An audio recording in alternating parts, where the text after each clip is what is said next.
Okay, everyone, I'm going to call the meeting, well, confirm there's a quorum. Is that so? Yes. Okay. Call the meeting to order. I acknowledge that we are located on the traditional territory of the Likuto people. And I'll take a motion that the agenda for August 20th, 2025 be adopted as presented. So moved. Thank you.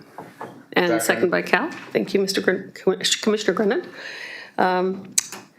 We have no petitions, and we'll have a motion now that the minutes of the regular meeting of the Strathcona Gardens Commission held on April 23rd, 2025 be adopted as presented.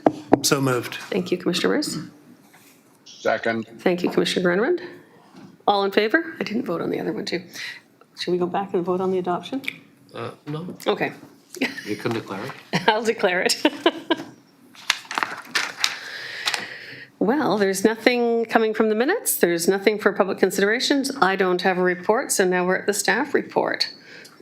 So shall we make the motion to receive the CEO report and then get the staff to do a report? I'll move that motion. Thank you. Thank you, Commissioner Kirk, Commissioner Rice. And I think Wolf has an update for us. Through the chair and the CAO to the commissioners, good morning, everyone. I'm very pleased to provide you with an update of construction progress for the Recreating Wellness. Since my last presentation back in May, there has been significant progress of work at Strathcona Gardens. As you can see on the image on the left side, that was a photo that I presented to you all back in May. You can see the construction of the lap pool in the background, and you can see the leisure pool being formed. Nothing else has done back then except for a few perimeters wall, and now you can see what's happening. This photo on the right side was taken yesterday. We're going to speak a little bit more. I'm going to break it down into all the activities that we completed within the last 3 months. So on the left side, you can see forming rebar installation in concrete pool for the wellness pool. On the right side, you can see electrical, mechanical rooms, hot and wellness pool walls completed, and the last section of the perimeter wall right adjacent to the pine crest. So at this point, I'm very pleased to announce that 90% of the concrete work for the aquatic center has been successfully completed. A few challenges that we had with the concrete and formwork contractor that, like any other project, it all has been resolved. That put us behind the 10 days that was announced maybe 2-3 months ago. But now we're catching up with the structural steel, and I'm going to provide you more details because that activity is actually moving very quickly. So as you can see, perimeter walls for the entire project has been poured. All the walls for all 4 tanks, leisure, hot, wellness, and lab completed. The slab on grade, this is going to be the next photos. You can see how wide these corridors are going to be. It's going to be really beautiful for the operations and maintenance guys who are going to be maintaining the facility. And I think this is where the cost of this project is actually reaching the base of this technical corridor to install all the piping and the equipment, which I'm going to speak more about that later on. So on the left side, you can see the poly or vapor barrier that is being placed, rebar, and all the roughings for drains and plumbing piping. On the right side, you can see the concrete being poured and the guy in that little machine doing concrete finishing. So the slab on grade activities were done in 2 different concrete pours. One is the north, adjacent to the pine crest, which is for the hot and wellness pool. And the first concrete pour was done for the lab and the leisure pool. So that has been completed. And you can see, I'm going to show you photos of those finishes in a few minutes. So this is the suspended slab, a very complex activity. In many years that I've been doing this work out in the field, I have never seen something this complex. And the complexity of this suspended slab comes to the fact that the slab bands that are located within this slab on grade have different depths. And the different depths are required to actually install the amount of piping. You can see all those gray pipes. Electrical and mechanical to put all the drains, all the gutters, and all these different roughings, including like roughings for the pools, for lights. and many different components. So what you're seeing on the left side is the slab on grade from grade line 8 to 4, which is, it covers basically the top of the leisure pool. Doesn't cover the pool, but it just wraps the pools around the leisure and the lapa pool. On the right side, you can see preparation of shoring in the background for to start building the slab on grade on the north side, which is the one closer to Pinecrest. So here's a little bit of a finish. You can see on the left side the gutters right next to the lapa pool, and if you look a little bit more to the left on that same picture, you can see the drains. So basically this concrete finish is ready to receive tiling. The tile will not be installed until we have all the structural steel erected and the roof built, and a few other components such as the pool slab on grades, which I'm going to speak in a few minutes. The photo on the right side is just basically, you can see some, if you see that yellow tape on the ground, that's basically the drains for the pool, sticking a little bit higher because once the tile is in place, it will be lining up. So I have homemade videos, nothing received from the contractor at this time. They're really busy doing work right now. They were not able to provide me with what I asked for, but so I took this video. It's a few seconds just for you. It was taken on a big day when we poured the suspended slab. You can see the pump on the left side, and then you can see a crane on the right side doing some work closer to Pinecrest. So they have, different crews doing different activities, and so here it goes. If you pay attention to right in the middle of that photo, you can see the scaffolding that is, the shoring that is being placed to form the slab on grade adjacent to Pinecrest. So there's a lot of work that actually happens before they can start putting all the formwork on the top. And that shoring has to be in place for 28 days until the concrete is cured and reaches the strength before any of the shoring can be removed. So this is one of the reasons I personally haven't been able to access the technical corridor yet until all that is removed and it is safe for people to enter it, which it is now safe. And I'm going to speak about those major activities that are happening below that slab on grade. There's a lot going on down there right now. So on the left photo is exterior work. In the past, I spoke about waterproofing of the foundation walls. This will protect the building from water and water pressure. You can see 3 different layers that were installed, a type of paint that they use, and then there is the insulation to keep the building for energy costings as well. It helps with that, and also the drain mat that drains all the water to the bottom where the perimeter drain will take it into the storm water system. You can see as well that the backfilling on that left photo is being brought up to this slab on grade. On the right side, we have the construction of the stairs. We have 2 stairs, one on the north side, another one on the south side. Those stairs connect the technical corridor with the level 1 or the deck corridor or the deck level. The photo on the left side is a photo of the hot pool. You can see all the jets and the amount of work that goes into this one. There are a lot of pipes sticking out that have to be formed before the concrete walls are poured. On the right side,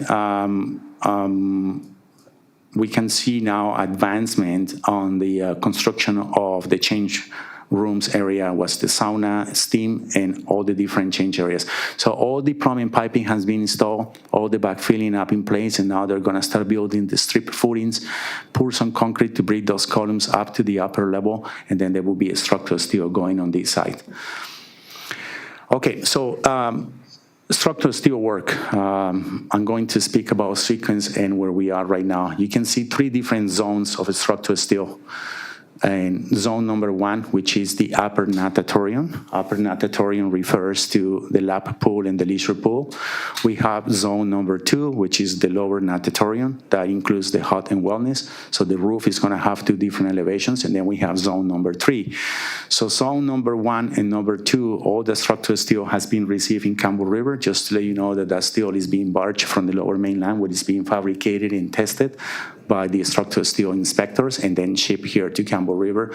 So zone 1 and 2 is being erected, is completed. There's a lot of work that has to happen after that work is completed. There's detailing, they have to do a lot of welding and all work with all the connections. So we anticipate that will take another 4 weeks before we can finish zone 1 and 2. Zone number 3 still is arriving, so they're gonna stop coming from the north to the south, erecting the steel, finalizing with the structural steel that goes into the change rooms, which is that little square to the right side I'm gonna call that pink or magenta. I'm not quite sure what that color is. The image on the right side was taken from the 3D model that I received from the engineers and the architect that basically gives you an idea of how you can see the difference in level between the lower and the upper roof. That's really nice to observe that. And I have a few photos taken of structural steel installations. You can see on the left side some of the joists that are being installed in columns. Beautiful big columns that divide the lap pool with the leisure pool. 4 columns being installed as well. That work has been completed. Now you can see more work happening. So this is the lower natatorium on the left side. Then you can see the guys working on the upper natatorium on the right photo. Construction of the pool slide is happening as well. We anticipate that this concrete pour is going to be happening next week. Just to give you an idea as well, I took from the model a little photo that shows the stair on the left side that these guys are building, the header bray. And you can see that takes you to the top of that wall where people are going to be sliding to the bottom. So that going really well as well. And I have another video that I took yesterday, and just thanks to the gardens who allow me to access that to do this. So you can see again, this lower steel, the upper steel, and activities happening within the hot and wellness pool. They're backfilling those areas to start building the slab upgrade and other very complex stacks that is coming up, which I'm going to be speaking about that. So here are the upcoming activities. So structural steel connections for zone 1 and 2, erection for zone 3 still to happen, which is related to the change rooms. We have change rooms, footings, formwork, rebar, and concrete coming up, mechanical piping below the slab on grade for each of the pools. We have backfilling for the hall and wellness pool happening right now. Then they have to install all the mechanical piping that's going to be encasing concrete for each of these pools. These activities were going to take at least 2 to 3 months for all of them. And we have in the lower level as well, they're lowering some of the filters that arrive already for each of the pools, and also mechanical and electrical trays, and installing a lot of the piping that goes into that corridor. You can see the model on the right side that I also received from the mechanical engineer. You can see, it's hard to tell here, but the amount of piping and equipment that goes into these facilities. At the top is all the ducts, all related to HVAC systems. Also not included in this slide is the construction of the roofs. So we have all the roofer coordinated, and then it will be the envelope. The idea is to have the building waterproof before we start getting the heavy rains. So good news on that, we're on track. So basically, the project is on schedule. I have not received any notices from the general contractor that we're behind. We're still targeting to have a project open in September 2026. So things are going really well. So now into the financials. I'm just going to speak about this. So again, just always a reminder that this project was approved by the board back in July at $69.8 million. We have a contract with the builder for $16.1 million. This number varies depending of the budget revisions that we do. So sometimes this amount goes up, sometimes this amount goes down, and I'm going to explain that to you. So every month I sync with the general contractor and the prime consultant, and we look at the budget. When they provided a budget to us that was approved back then, this budget has some allowances. Some of these allowances sometimes are no accessed, which means we're not spending that money because they carry allowances for risks. They don't want to basically they say there is a risk, they're going to put a number right there. So we go through those allowances, and those allowances, if they're not spent, the money goes back to the contingency. So the great news is within the last 3 months, we found $500,000 in contingencies that in the budget that is going back to contingencies, which is helping us to pad some of the changes that we have experienced. So and changes that we have experienced are related to errors and omissions from lack of coordination between the different disciplines. These are the battles that I have to get into every 2 weeks. Changes that are related to the value engineering process that we did in the past. Well, now they're releasing all the details for that. And also unforeseens that happen, things that we were not expecting, that is normal in every single project. Total cost has been certified to the builder, $14.8 million. I'm sorry about the double M that I put right there. That's a typo. We have a progress claim that we received for July. It's being right now certified by the prime consultant, and then it comes out to engineering. So we do the second check to confirm that all the costs are correct before we can process it.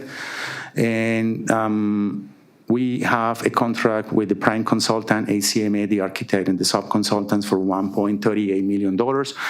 We have not received any additional change orders for professional fees. We're doing really well with the team. Right now, we have paid $597,000.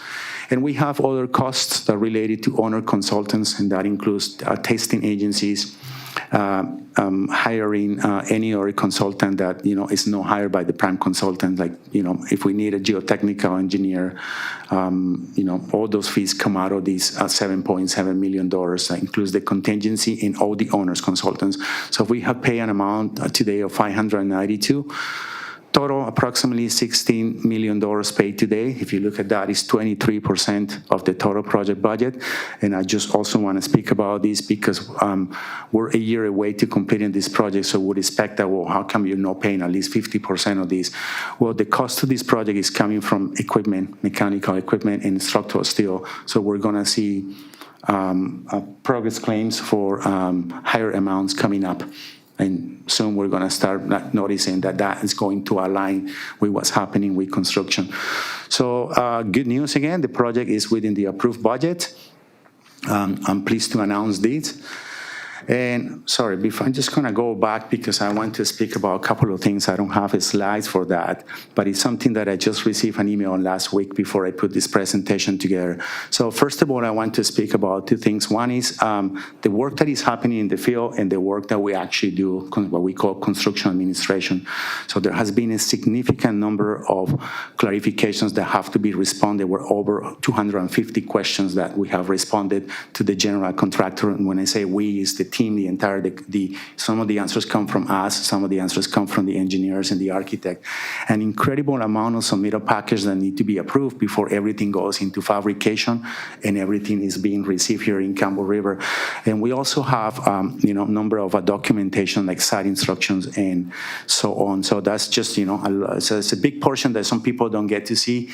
It's not just construction, it's also what we do behind that as well. Safety.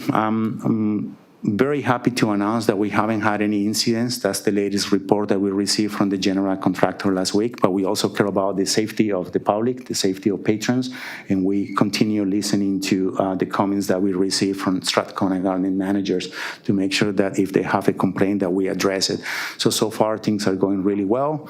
They attend meetings, and we work together as a team. So I'm very, very happy to know that, we haven't impacted the facility. Now, in terms of risks, we have a couple of things going on that we'll continue monitoring. One is related to tariffs being announced by Canada to the States. I received a letter yesterday from the general contractor that the mechanical contractor is claiming tariffs for a piece of equipment. It's called the chiller that is coming from this manufacturer in the States. They're goods coming from the States. I have reviewed the documentation coming from them. We had a meeting, and we're doing our best here to try to make sure that we eliminate these taxes. So right now, we're working with the contractor to see if we can bring this chiller to Campbell River, or it's being crossed the border at least before October 15. After October 15, we will have to pay taxes.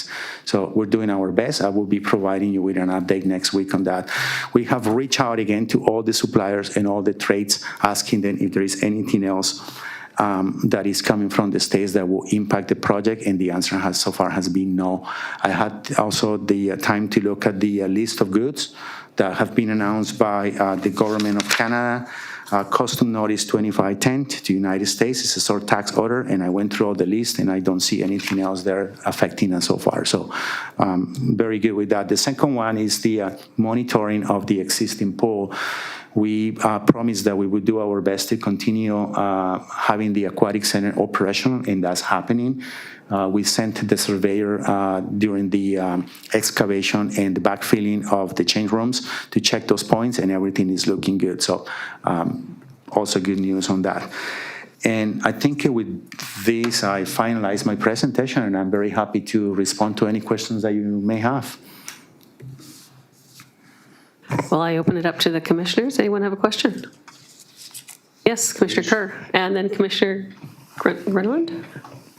Thank you, Chair, and thank you, Wolf, for your presentation. It was very thorough and complete, and I don't think I have any specific questions, just a comment that, like I say, your presentation covered just about every one of my potential questions.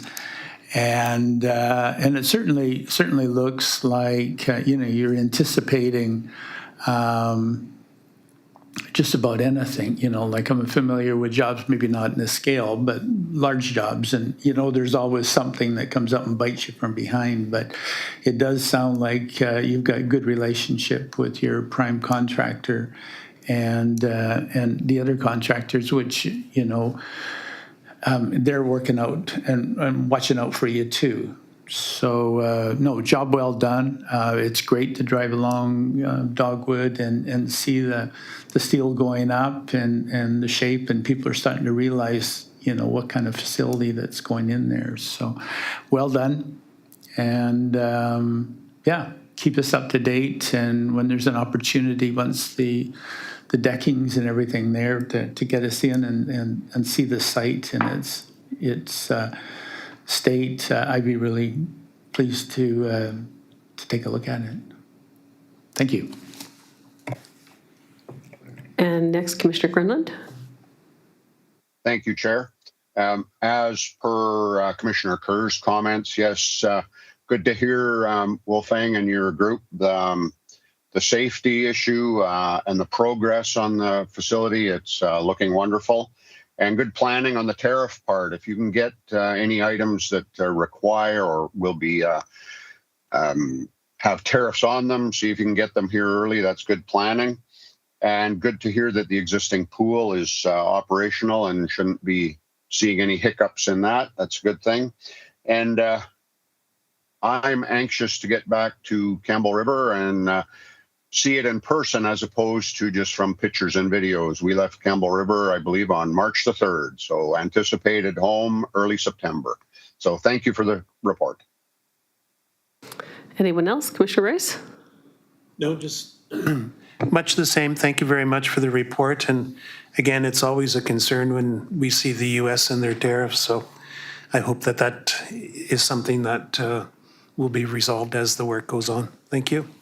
So I had a question. It was about the concrete floor that you're laying, and you could see all the piping and things. So it's suspended, so you can still access all that piping? Is that how that works? That's why it's so technical? Yeah, I guess your question is related to the suspended slab, correct? It is suspended, so those pipes within the concrete are no access it. Those are pipes that basically, those pipes come out of that slab on grade, and there will be wiring that will be feed through all that electrical piping. So the piping that you're gonna see that is gonna be accessed by the operations and maintenance are the pipes that are being installed right now on the technical corridor, on the walls, and all the equipment. So as soon as the site is safe, and I will be very happy to take you so you can have a look and we can have a walk with the engineers and with the general contractor. But yeah, those pipes that you see in that slab on grade, you don't see them anymore. They're protected forever. The same with the pipes for each of the pools is going to have a slab of grade. Right now, we're backfilling. We're bringing up to the elevation. As you can think, a pool has got different elevations, like the lap pool. So very complex. That slab on grade is going to have a lot of piping, and that piping has to be encased in concrete, has to be protected because of the differentials and settlements. So to make sure that the pipe doesn't break in the future. So the entire pipe systems on those slabs are also covered with concrete. Okay, well, thank you. So I guess we need a vote to receive, and then we have a supplementary, right? Okay, so all in favor of receipt? Any opposed? I think that's carried. And can you just show me that there was a supplementary report, wasn't there? Yes. Sorry, a motion that the supplementary report from the CEO be received. Move receipt. Thank you. Oh, thank you, Commissioner Grenland and Commissioner Kerr. All in favor? Is there a second report, actually? Is there a supplemental? No, it's part of this, okay. Okay. Anything else that we've got? Ah, okay. A further, sorry, I just don't have it on my iPad. That was a supplementary report. Oh, okay. Oh. Do you want to talk to the invoices then? We can, again, just Sure. as promised to the board, that we would bring copies of the invoices, that we have a temporary exemption, if you will, for the Recreate project that exceeded my signing authority. The board gave us authority to sign off those because there's a lot of them coming. And so this is just a summary report of all those invoices that exceed the $250,000. I think technically we've received it, unless anyone wants to revisit that. Okay. So we've got the final item is the Strategic Priorities Fund, the Recreate Phase 2 applications, and we have a report from the CEO to be received. Can I have a motion to receive? Move receipt. Thank you, Commissioner Rice. Second. Second. Thank you, Commissioner Renland. And I believe Madam Chair Sheena will speak to this. Thank you, through the chair and the CEO, to the commissioners. That's a tough act to follow. That was a great presentation, Wolf, and hopefully trying to build on the momentum of the pool and get some funding to proceed with the arena development. This is an opportunity that has just come up for the Strategic Priorities Fund, which is administered through the UBCM and the Canada Community Building Fund. So this intake opened up a few weeks ago and is closing in mid-September, so it's a pretty tight turnaround time for us. We have it determined that Phase 2 of Recreate, the redevelopment of the Rod Brindamore Arena, is eligible and does have strong alignment with a lot of the priorities of this grant program. They are offering up to $7 million of funding under the infrastructure stream. So we're currently going through our project and trying to determine what is our most strategically advantageous way to submit for this. As you may recall, we have not been successful on the grants that we submitted for the pool, so we're trying to make sure that we're not repeating any of those steps that may have not supported us there. So that's basically where we're at. We've identified the strong alignment through some of the accessibility improvements, the modern spectator seating, and how the facility, pardon me, is going to strengthen inclusivity, public health, and community participation. We also have a lot of mechanical and electrical upgrades that are going to improve the efficiency and climate readiness of this project. So we're trying to isolate those components to highlight them for the grant applicators and the grant administers and put a dollar figure to that. That'll hopefully come close to that $7 million fund figure.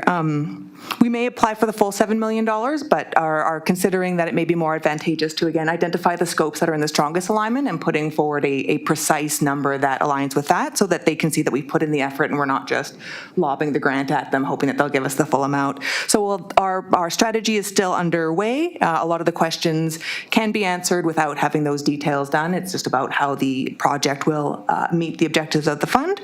So if the committee would like us to, there's an option there for us to submit the grant application.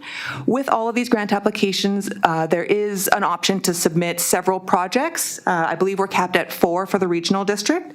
To my knowledge, there's only one that is put forward currently, and I believe that will be on the board agenda. So we're not looking at having to knock anybody off, but if there are any other projects that are brought forward by their staff, we may need to consider prioritizing those. But at this time, it doesn't seem to be an issue. Any of money that we do receive receive will essentially go against the money that we borrow from that borrowing bylaw, so it will reduce the tax burden on the ratepayers who are going to be covering the cost of this project. As with lots of these grant applications, there can be a lot of technical requirements to them, so we will likely see fees from our consultant team to help us respond to those. Well, the last grant application we submitted to the Green and Inclusive Buildings Program was slightly more technical. We needed to consider actually changing some of our mechanical components to align with that. This one is slightly less technical, but for that one we did see $27,000 worth of consultant fees, and again, we were not successful. So there is a minor financial risk to this. As we're still refining our strategic approach, we have not received a proposal from our consultants yet because we haven't told them exactly what we need from them. But I would expect it to come in lower than that $27,000 figure. So if you have any other questions, happy to respond. Thank you. Open it up to commissioners. Any questions? Yes, Commissioner Kerr. Thank you, Chair. And when does it close, and when do we hear the results of it? The program closes in September. The announcements, they're never specific about that. So I think it kind of depends on what the intake looks like and how long it takes them to go through those proposals. We were almost a year out last time when we applied for the last application, the Green Inclusive Community Buildings Program. I have confirmed with the funders that we're eligible for any costs incurred after we have submitted the grant application. So even though it may be months until we hear the results, we are still covered.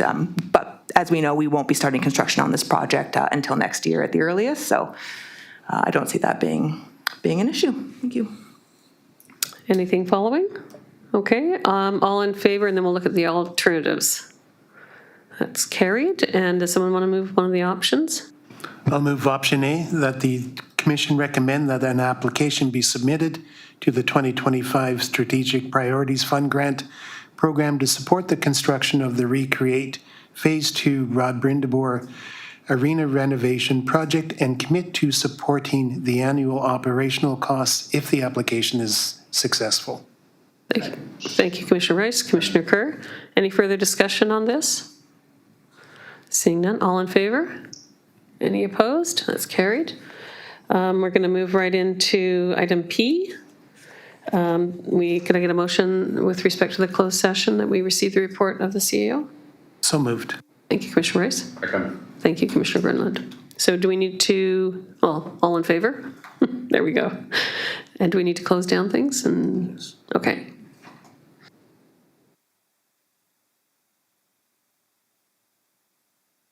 Can I just hang on, Edith, or should I? Yeah, you can. Yeah, you can. Do you stay need on. it to actually see that in the motion? Okay, thanks, Dave. I'm just getting a correction from our corporate officer that we have to deem the sections. Could you just repeat that in your motion, Commissioner Rice? Deem the section? Yeah, the various sections. That the meeting be closed to the public to consider matters deemed to fall within the parameters of subsections 91E, K, N, and O of the Community Charter. Is that fine with you, Commissioner Grenland? It is, thank you. Yep, all in favor? Just to make sure. Okay, good. Thank you, it's carried.